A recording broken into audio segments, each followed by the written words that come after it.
पश्चात कुल 4,97,475 लोग संक्रमण विहीन होकर डिस्चार्ज किए जा चुके हैं।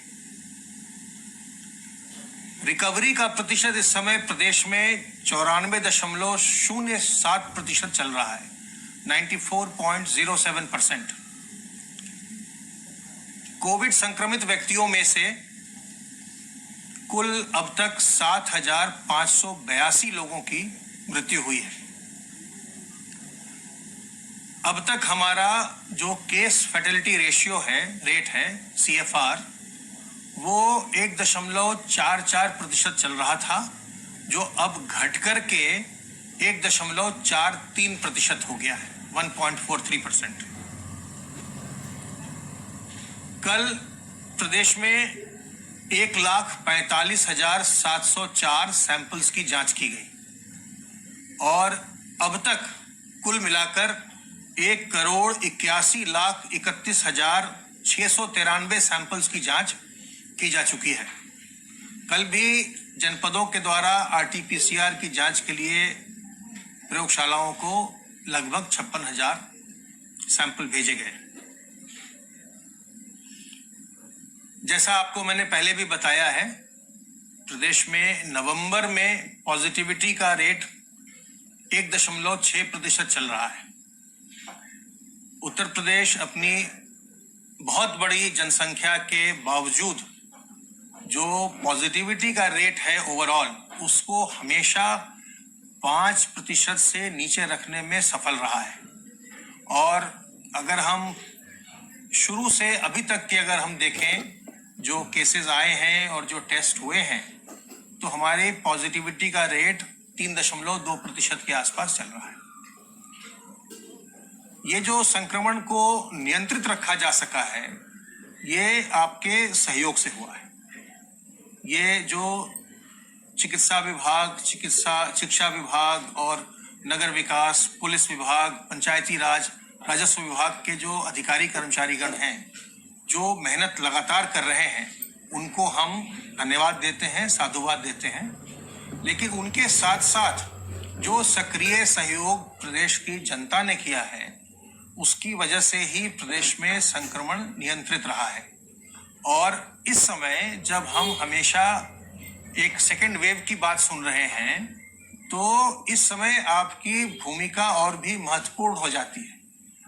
अगर जैसे पहले भी मोहल्ला निगरानी समिति और ग्राम निगरानी समितियों ने बहुत ही अच्छा कार्य किया था संक्रमण को नियंत्रित रखने में, जो लोग होम क्वारंटाइन में हों या होम आइसोलेशन में हों, उन्हें घर में रखने में, ताकि वो बाहर निकल करके लोगों को किसी प्रकार का संक्रमण न फैलाएं। इसमें इस समय जो समुदाय की भूमिका है, कम्युनिटी की जो भूमिका है, कम्युनिटी सर्वेलेंस की जो भूमिका है, वो अत्यंत महत्वपूर्ण है। और मेरा अनुरोध होगा ग्राम निगरानी समितियों से, मोहल्ला निगरानी समितियों से, जो भी बिल्डिंग ब्लॉक्स हैं उनके, रेजिडेंट वेलफेयर एसोसिएशन से, और भी जो भी ऐसी संस्थाएं हैं जो हमारे स्वयंसेवी संगठन होते हैं, NGOs हैं, इन सब से मेरा ये अनुरोध है कि आप संक्रमण को नियंत्रित रखने में अपनी पूरी भूमिका इस समय निभाएं। कई जनपदों से हमें कम्युनिटी सर्वेलेंस के, कम्युनिटी इन्वॉल्वमेंट के बड़े अच्छे उदाहरण भी मिल रहे हैं, जिसमें कि जो ग्राम निगरानी समितियां हैं या मोहल्ला निगरानी समितियां हैं, या कई जगह ऐसी भी जानकारी हमें है जिसमें कि NGOs ने बहुत अच्छा काम किया है। NGOs आगे आए हैं और उन्होंने वॉलंटियर्स अपने लगाए हैं, खास करके वैसे घरों के लिए जिनमें कोई व्यक्ति संक्रमित है और होम आइसोलेशन में है, तो उनके घर के बाकी लोग जो होते हैं वो भी क्वारंटाइन में होते हैं, उस समय तो होम क्वारंटाइन में होते हैं, तो उनको घर से बाहर निकलना न पड़े और जो भी उनकी आवश्यकता की चीजें हैं वो उनको उपलब्ध हो जाए। इसमें भी बहुत सारे NGOs ने बहुत अच्छी भूमिका निभाई है।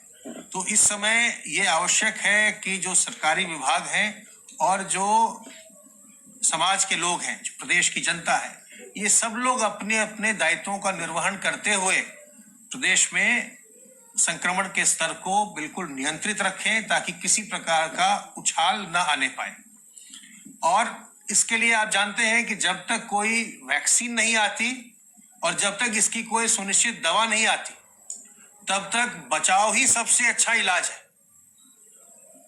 संक्रमण से खुद बचे रहिए और जो आपके परिवारीजन हैं, जो आपके मित्र हैं, जो आपके और परिचित लोग हैं, उनको भी संक्रमण से बचाइए।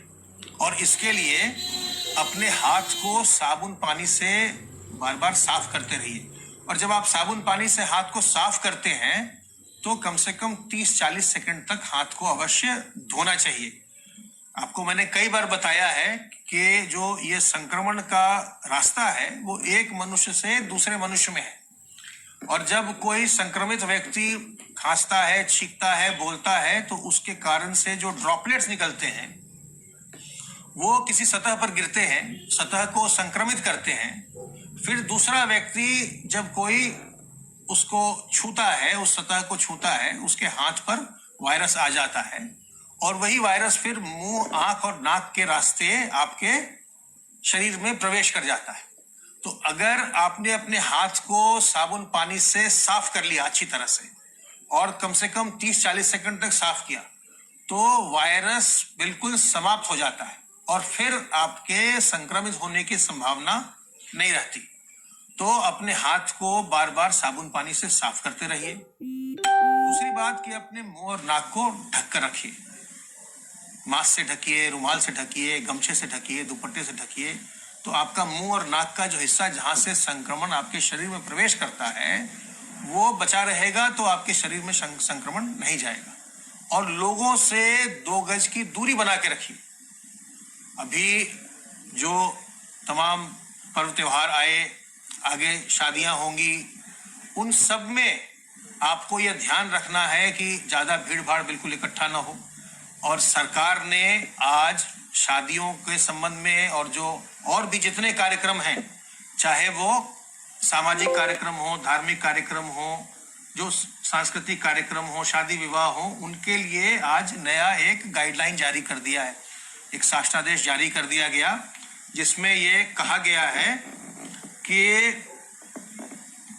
कंटेनमेंट जोन के बाहर समस्त सामाजिक, शैक्षिक, खेल, मनोरंजन, सांस्कृतिक, धार्मिक, राजनीतिक कार्यक्रमों एवं अन्य गतिविधियों को किसी भी बंद स्थान यथा हॉल, कमरे की निर्धारित क्षमता का 50%, किंतु एक समय में अधिकतम 100 व्यक्तियों तक ही face mask, social distancing, sanitiser, thermal scanning आदि के साथ अनुमति किया जाएगा। तो किसी भी जो वैवाहिक समारोह अब होने वाले हैं इस समय, किसी भी जो बंद हॉल में होंगे उसमें 100 से ज्यादा व्यक्ति एक समय में नहीं रह सकते। इसी तरह से जो आउटडोर में होंगे, जो खुले स्थान पर भी होंगे, जो इस तरह के कार्यक्रम, चाहे वो वैवाहिक हो या सामाजिक हो, सांस्कृतिक हो, राजनीतिक हो, उसमें जो खुले स्थान जहां वो आयोजन किया जा रहा है उसकी जो कुल क्षमता है उसके 40% से कम ही लोग वहां पर रह सकेंगे।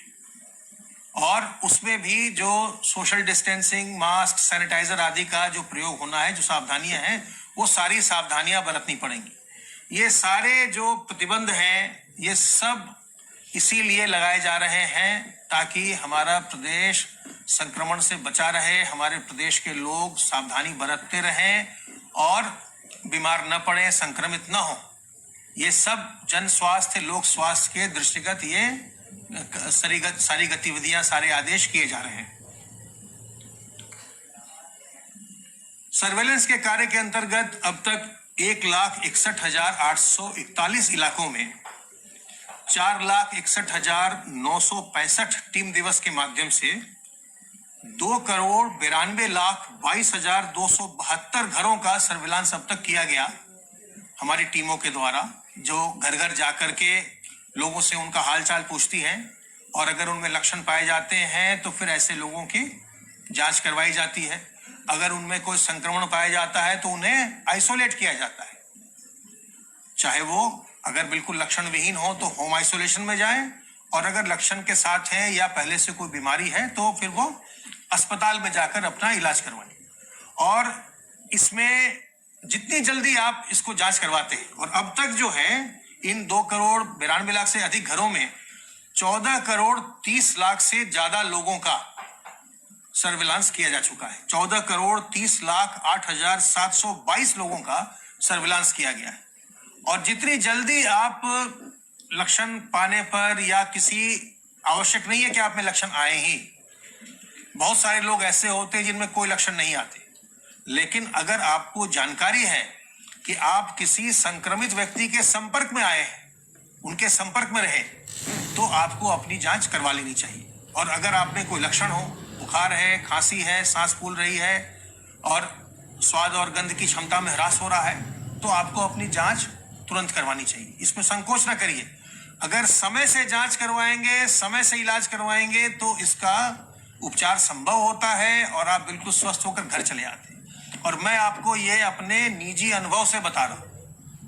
मुझे भी संक्रमण हुआ था, लेकिन जैसे ही लक्षण दिखाई पड़े, जैसे ही मुझे खांसी आनी शुरू हुई और मैंने तुरंत घर जाकर के अपना तापमान नापा, मैंने देखा कि मुझे बुखार हो रहा है।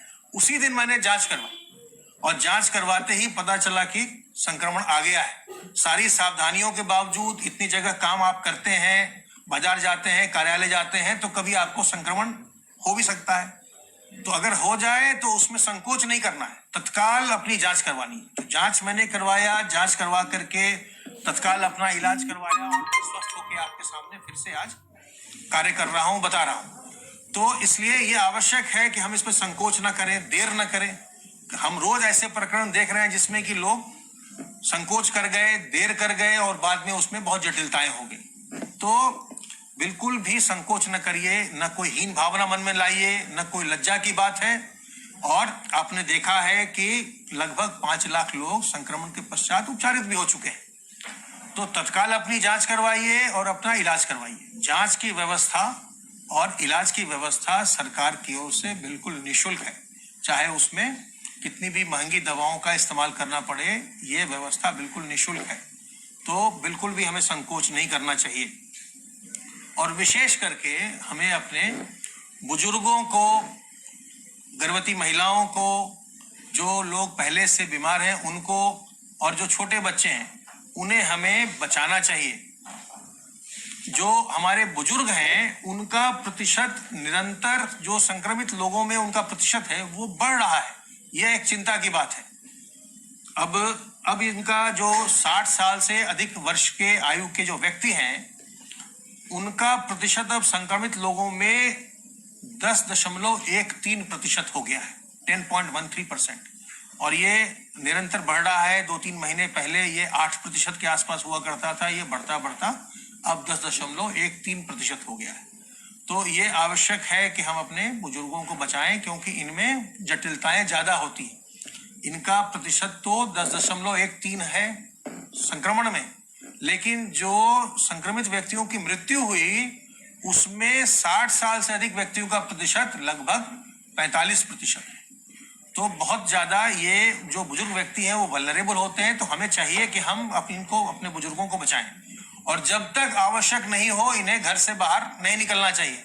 और मैं आप सबों से आज ये अनुरोध करूंगा कि जो ये विवाह का मौसम आ रहा है, शादी विवाह का, इसमें अपने बुजुर्गों को शादियों में न ले जाइए। इनका आशीर्वाद आप घर पर ही प्राप्त करिए। और भी तरीके हैं, आप वीडियो कॉलिंग कर सकते हैं, वीडियो कॉलिंग करके इनका आशीर्वाद ले सकते हैं। इन्हें आप सार्वजनिक कार्यक्रमों में न ले जाइए, ताकि ये घर पर ही रहें और संक्रमण से बिल्कुल बचे रहें।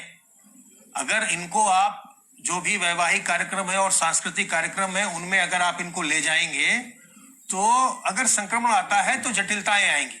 इसलिए मेरा अनुरोध ये होगा कि जो भी बुजुर्ग व्यक्ति हैं वो इन आयोजनों में वीडियो कॉलिंग के माध्यम से ही अपना उसमें अपनी प्रतिभागिता करें और वहां पर फिजिकली न जाएं।